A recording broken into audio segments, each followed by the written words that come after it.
For as much praise and attention as each and every one of The Legend of Zelda's console games gets, not many people seem to pay much notice to the handheld entries, which is a shame because I personally see these as being up there with some of the highest quality Zelda titles. Why aren't these lavished with the same praise? It's not right, it's not just, and I won't stand for it. Here are 5 of the most amazing, most adventurous, and all-round greatest of the Zelda handheld lineup. No remakes unless the original and remake were both released on handhelds, no ports, and let's get started. Back in the land of 2002, Nintendo released a GBA port of Link to the Past, when releasing retro game GBA ports was more or less the thing to do. The NES Classics series, the Mario Advance series, the Let's Just Slap Mario Bros onto everything games. Mario Bros, Game of the Year every year. It was a pretty non-extraordinary remake if it weren't for one feature, Four Swords, which is a pretty fun game, or at least I think it would be. I never got a chance to play the bastard because of the stupid cables that you needed. Then this happened. Four Swords Anniversary Edition is the best remake the series has seen because not only did it add plenty of new levels and features, but it also made the whole package far more accessible thanks to the wireless capabilities of the DS and the additional single player mode wherein one player controls 2 separate Links in a sort of tag team system. So the game starts as Link and Zelda pop down to the home of the Four Sword because Zelda's sensing some disturbance in the Force or something. She then gets kidnapped by a bloke named Vati who knocks you unconscious, then Link touches the magic sword and before you know it there's 4 of the little buggers running around and causing mayhem. Is this a Zelda game or the start of a sitcom? I say that because I want this to be the start of a sitcom. Four Swords is far simpler than most Zelda games to put focus on the multiplayer and more complex combat style involving multiple Links. Items and power-ups are all temporary and the completely isolated dungeons are all randomly generated. So the experience feels more like a 4-player Zelda arcade than anything, and that sounds pretty good to me. And as a package for celebrating the 25th anniversary of the franchise, the Anniversary Edition parts, it does a great job, with a special mention going to the Realm of Memories, where you traverse through Four Swords versions of reimaginings of parts of Zelda 1, Link to the Past, and Link's Awakening. Four Swords is a really fun little game, with enough content to keep you going for a while, especially with the varying difficulties and extra areas. It lacks the epic grandness of most other Zelda games, but as 4-player time wasters on the DS go, it's pretty much the best game on the market.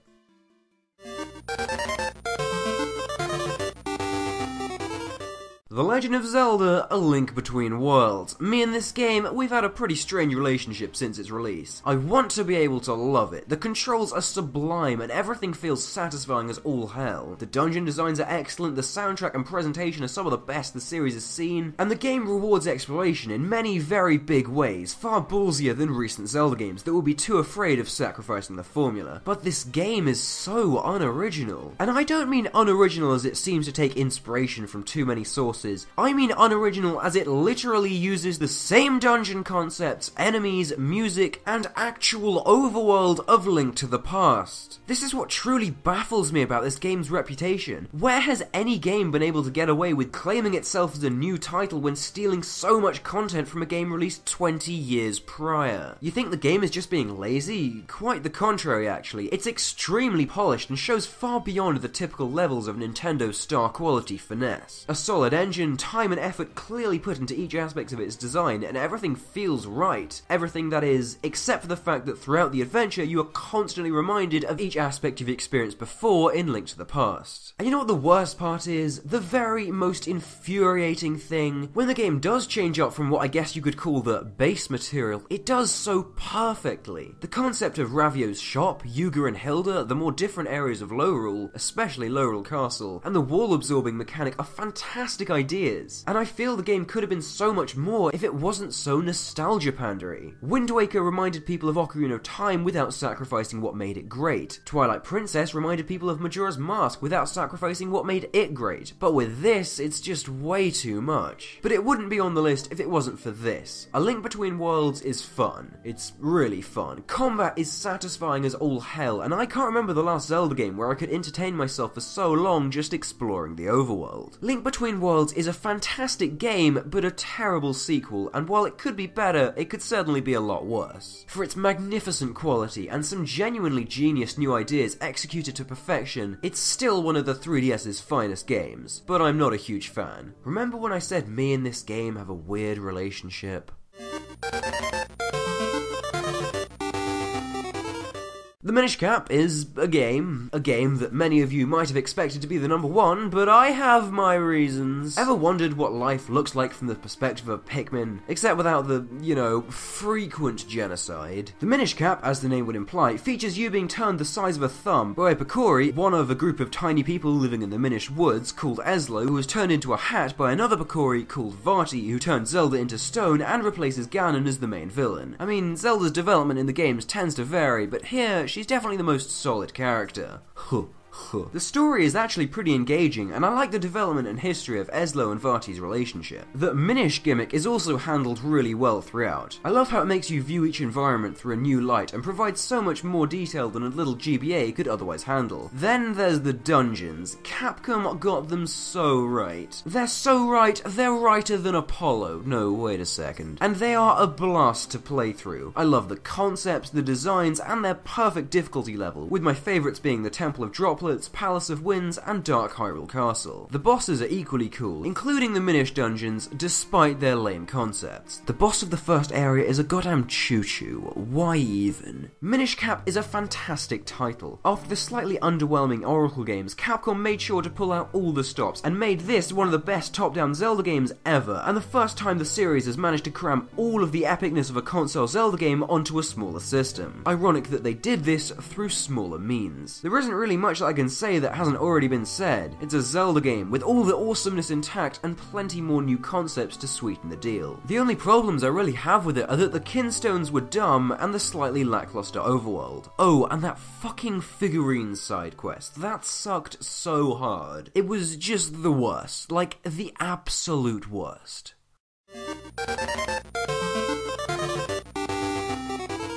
Phantom Hourglass was a game that I grew up with, and have so many nostalgic memories and a heavy bias towards. However, if you'd asked me to rank it now, it wouldn't do so highly. As time went on, I slowly started to see its many shortcomings. It's too slow, dull, generic, lifeless, and just bland. Then came its sequel. What's that? This game's just copy-paste sequel, there's not enough new content, it's too different, and there's too many trains? What? There can't be too many trains! Spirit Tracks is a Zelda game truly like no other. It adapts the standard fantasy setting to a more steampunk aesthetic, as shown by the aforementioned trains and complex machinery in the Tower of Spirits. On top of this, the new world as a whole combines new and old features as well, being split up into 4 unique quadrants and using old tropes of Zelda overworlds but applying them in very different ways. But of course, one couldn't discuss the world of Spirit Tracks without talking about its most unique feature, the trains. I like trains, but all joking aside, the locomotive system of transport used in Spirit Tracks is easily my favourite method of overworld navigation in the series. It gives you the perfect blend of freedom and claustrophobia, and it changes up the gameplay radically in fun ways. Not to mention, it has the oh baby a triple of fun minigames, lovely scenery, and the second best overworld theme in all Zelda. Links up there. Selling out. Speaking of the music, hot damn, it's some good shit. While not many would agree with me that it's the finest selection that the Zelda series has ever produced, no one can deny that when it steps up to its A-game, the gods themselves will be tipping the fedoras of respect. Malladus Phase 3. Oh my god, Koji Kondo. I think I love you. The gameplay of the main game is equally excellent. The innovative controls of Phantom Hourglass were a nice, if clunky addition, but Spirit Tracks perfects them by tweaking the controls themselves and by adding more items that seem to better fit the DS's assets. Then that could be said about the whole game really. Hourglass set the blueprints, but everything it does, Spirit Tracks takes to a whole new level and pushes the DS's graphical and technical capabilities to a level untouched by anything the system has. The boss fights, to the character designs, to the cinematics, to the can I just go back to gushing about the soundtrack again? Spirit Tracks is a masterful title. It's my favourite DS game and one of the most criminally unappreciated games of all time. While I could be gushing for hours about how the story is a breath of fresh air from the monotony Zelda occasionally falls into, or how having Zelda's ghost as a companion was a genius touch to better understand the franchise's most important character, or how the dungeons feel like a combination of all the best parts from the Oracle games, Minish Cap and Phantom Hourglass, as they effortlessly juggle combat, puzzles and navigation into a smooth and free-flowing experience. There is so much wonderful content in this game that giving it any lower spot than number 1 was a tough decision. This game is gold, but the next one is pure platinum.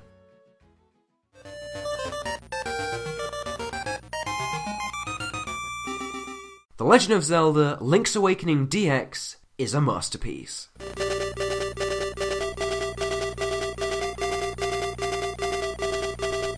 While all of the games on this list I love for different reasons, I'd have to say Link's Awakening is the all-round most solid title of the handheld Zelda lineup. Being the last 2D Zelda game before Ocarina of Time went and changed everything, it combines most of the best elements of the original, Zelda 2 and Link to the Past. The overworld in particular fuses the unknown of Zelda 1 with the total information of Link to the Past, creating a world without the overwhelming confusion of Zelda 1 or the dull lack of mystery in Link to the Past. Koholint itself is a really great world in its own. It's small given that it's on such a weak system, but it's packed with content and it's easy and cohesive to navigate because each area is so memorable and well constructed. Inside this world we'll find some of the best designed dungeons we've seen too, each one full of enemies, maze-like layouts and puzzles that often require you to combine 2 of your items together to solve, those items being a variety of mostly reoccurring ones from Link to the Past. Graphically it's slightly restricted on being such a weak system, but still manages to be visually pleasing throughout. This is all made up for in spades, however, by the soundtrack. Ballad of the Windfish and Telltale Heights are merely the tip of the iceberg in a game that never disappoints when it comes to creating some funky jams to go adventuring to. Then there are the more sleepy aspects of the game. The whole everything was a dream storyline may seem like the most boring and contrived idea in the history of storytelling, but the way it's used in Link's Awakening, because spoiler alert, it's used in Link's Awakening, makes it instead into one of the most charming plot devices I've ever seen. You know when you're dreaming, and you kind of know it's a dream, but at the same time something convinces you that it's all real even though nothing makes sense, and you wake up thinking, how on earth did I ever believe that I would really get to meet Queen of the Microwaves? That's Link's Awakening. Throughout the whole game, nothing quite feels right. There are Mario enemies, for some reason, the humour is weirdly immature and out of place. There's a village of animals, which is never explained and barely mentioned. One woman has a dog that is just flat out a chain chomp. This shopkeeper has and will use reality-bending laser powers. Every other line of dialogue seems to break the fourth wall, and then there are the even more obvious reasons to suspect the game's final plot twist, like Kapora's constant references to waking the windfish. Oh, and I don't know, just a small thing, but the game's called fucking Link's Awakening. The lack of subtlety just blows my mind. Okay guys, BRB, just gonna go play Super Mario Bros. 'Twas a Dream version. I love it. I don't think I can name another game title that is both a complete, comprehensive description of the story and 2 words long. The only aspects that don't truly hit gold are the parts hindered by technical limitations. Slow text, only having 2 item slots, which can get very frustrating when you need to open the menu every 2 seconds for every single rock, lamp and gap, and they are goddamn everywhere. But despite all this, I still think Link's Awakening is the most fun, most brilliant handheld Zelda game ever released.